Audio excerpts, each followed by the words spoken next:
Hello friends. Welcome to Study Time. Chapter 25.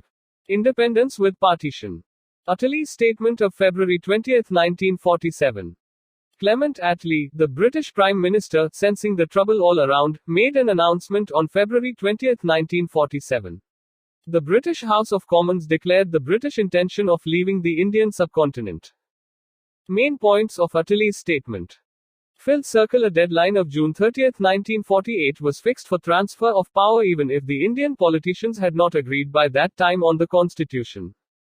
Fifth Circle. The British would relinquish power either to some form of central government or in some areas to the existing provincial governments if the Constituent Assembly was not fully representative, i.e., if the Muslim majority provinces did not join.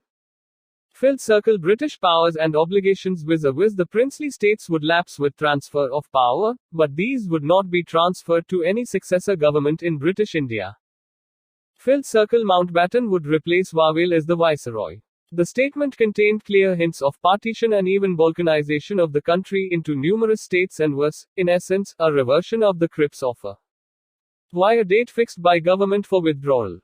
Fifth Circle. The government hoped that a fixed date would shock the parties into an agreement on the main question. Fifth Circle. The government was keen to avert the developing constitutional crisis. Fifth Circle. The government hoped to convince the Indians of British sincerity. Fifth Circle. The truth in Withdrawal's assessment could no longer be denied, that an irreversible decline of the government's authority had taken place. Congress stand.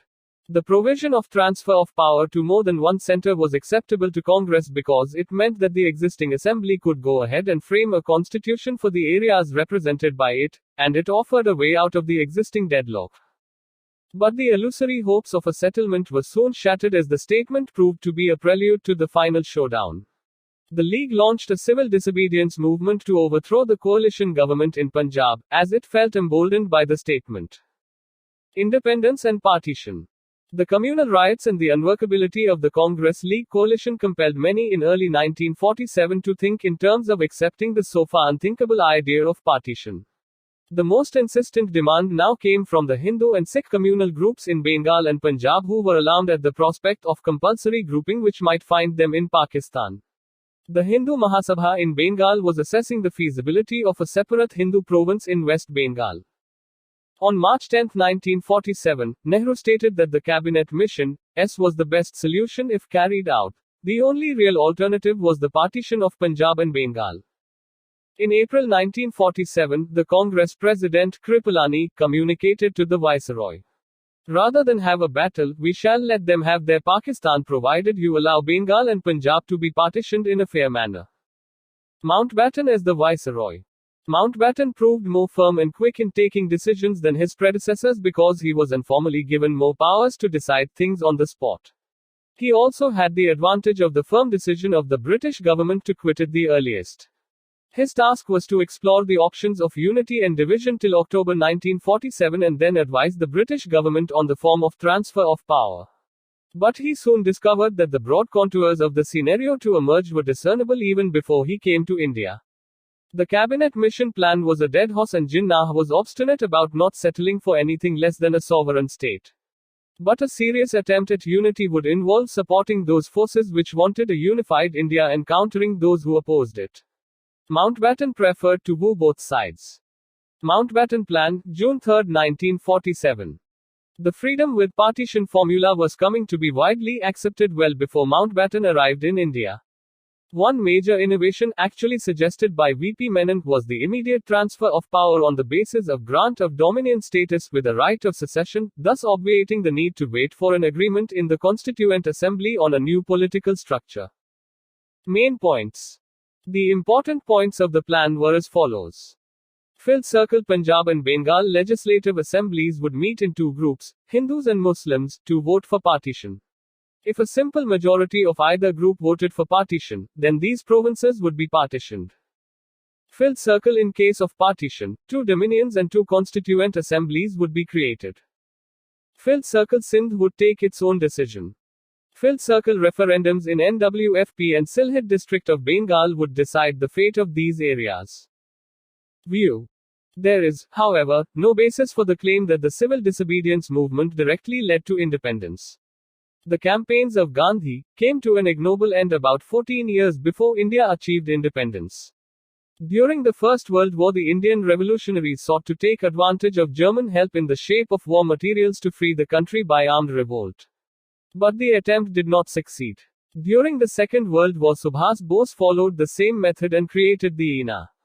In spite of brilliant planning and initial success, the violent campaigns of Subhas Bose failed. The battles for India's freedom were also being fought against Britain, though indirectly, by Hitler in Europe and Japan in Asia. None of these scored direct success, but few would deny that it was the cumulative effect of all the three that brought freedom to India. In particular, the revelations made by the INA trial, and the reaction it produced in India, made it quite plain to the British, already exhausted by the war, that they could no longer depend upon the loyalty of the sepoys for maintaining their authority in India. This had probably the greatest influence upon their final decision to quit India. R.C. Mazumdar filled circles. Since the Congress had conceded a unified India, all their other points would be met, namely I. Independence for princely states ruled out. They would join either India or Pakistan. E. Independence for Bengal ruled out. E. Accession of Hyderabad to Pakistan ruled out. Mountbatten supported the Congress on this. I. V. Freedom to come on August 15, 1947. And B. A boundary commission to be set up if partition was to be effected. Thus, the League's demand was conceded to the extent that Pakistan would be created in the Congress. Position on unity was taken into account to make Pakistan as small as possible. Mountbatten's formula was to divide India but retain maximum unity. Why Congress accepted dominion status? The Congress was willing to accept dominion status despite its being against the Lahore Congress 1929 spirit because it would ensure a peaceful and quick transfer of power. It was more important for the Congress to assume authority to check the explosive situation, and it would allow for some much needed continuity in the bureaucracy and the army. For Britain, the dominion status offered a chance to keep India in the Commonwealth, even if temporarily, considering the economic strength, defense potential, and greater value of trade and investment in India. Rationale for an early date, August 15, 1947. Britain wanted to secure Congress agreement to the dominion status. At the same time, the British could escape the responsibility for the communal situation. The plan was put into effect without the slightest delay. The legislative assemblies of Bengal and Punjab decided in favor of partition of these two provinces.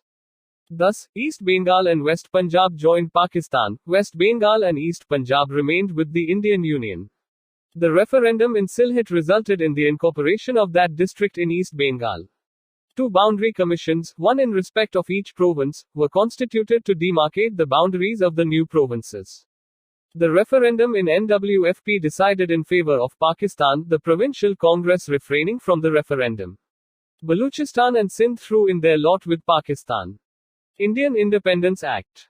On July 5, 1947, the British Parliament passed the Indian Independence Act, which was based on the Mountbatten Plan, and the Act got royal assent on July 18, 1947.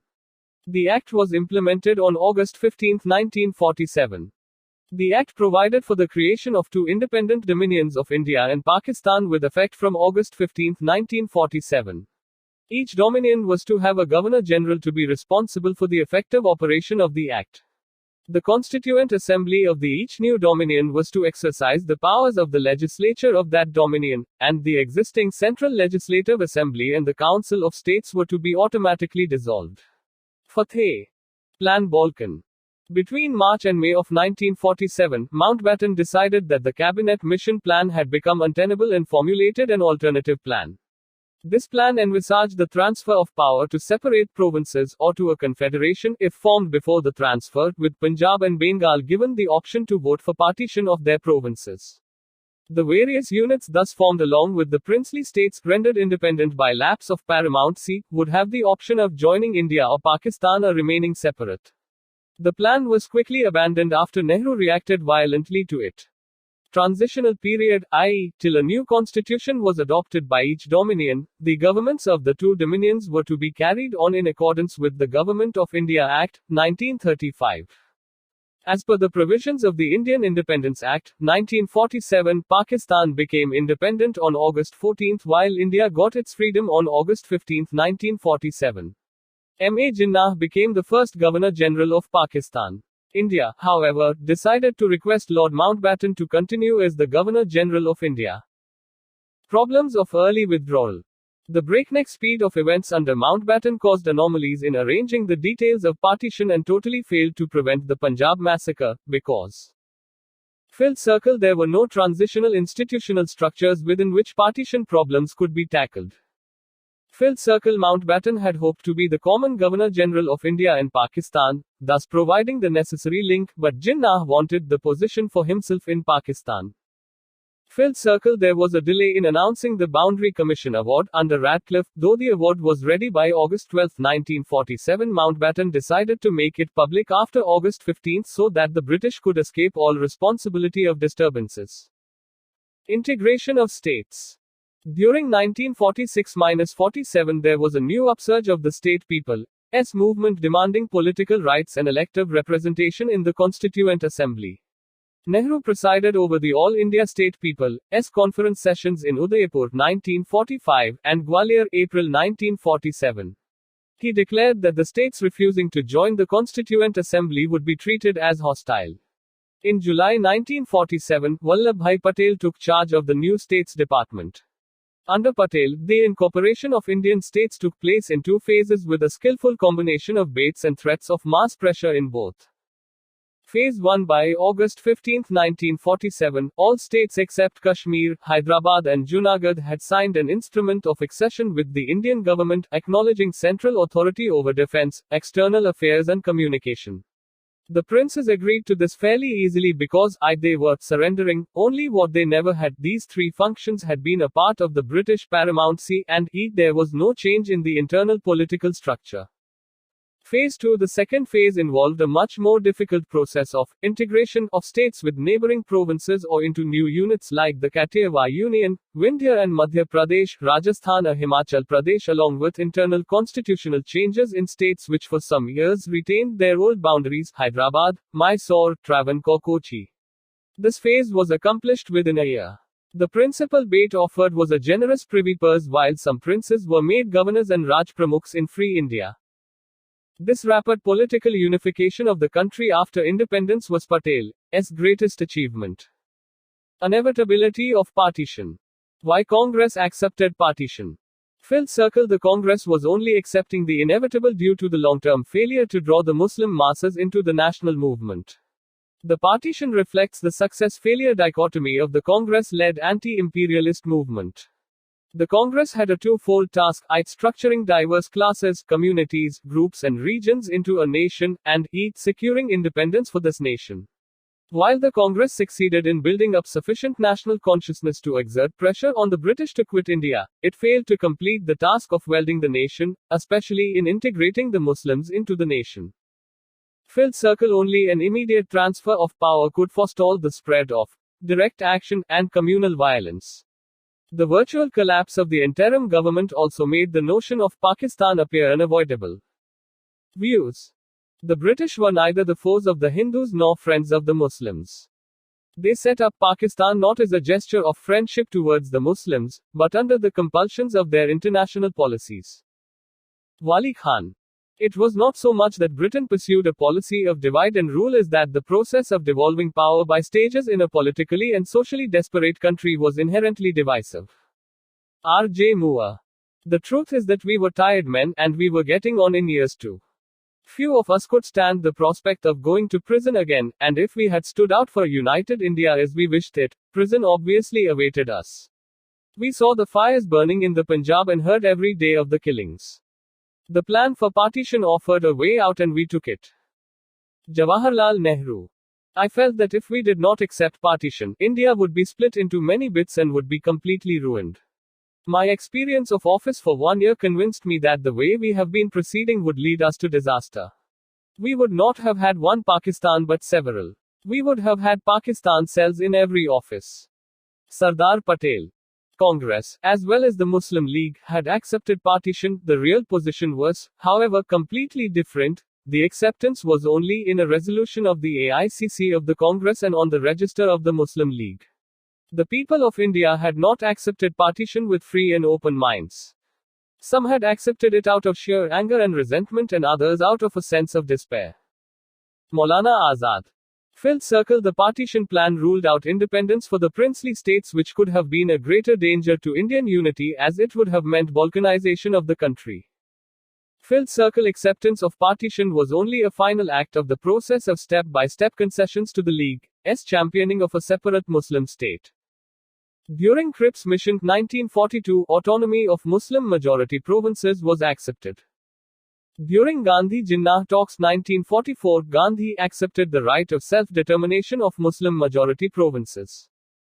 After the Cabinet Mission Plan 1946, Congress conceded the possibility of Muslim-majority provinces setting up a separate constituent assembly.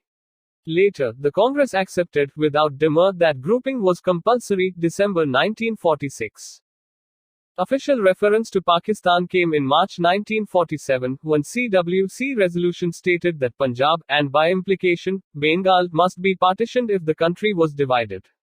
With the 3rd of June plan, Congress accepted partition. 5th Circle. While loudly asserting the sovereignty of the Constituent Assembly, the Congress quietly accepted compulsory grouping and accepted the partition most of all because it could not stop the communal riots. There was nevertheless much wishful thinking and lack of appreciation of the dynamics of communal feeling by the Congress, especially in Nehru, who stated at various times, once the British left, Hindu-Muslim differences would be patched up and a free, united India would be built up. Partition is only temporary. Partition would be peaceful once Pakistan was conceded. What was there to fight for? The communalism of the 1920s and the 1930s was different from that of the 1940s. Now it was an all-out effort. View. I alone with the help of my secretary and my typewriter won Pakistan for the Muslims.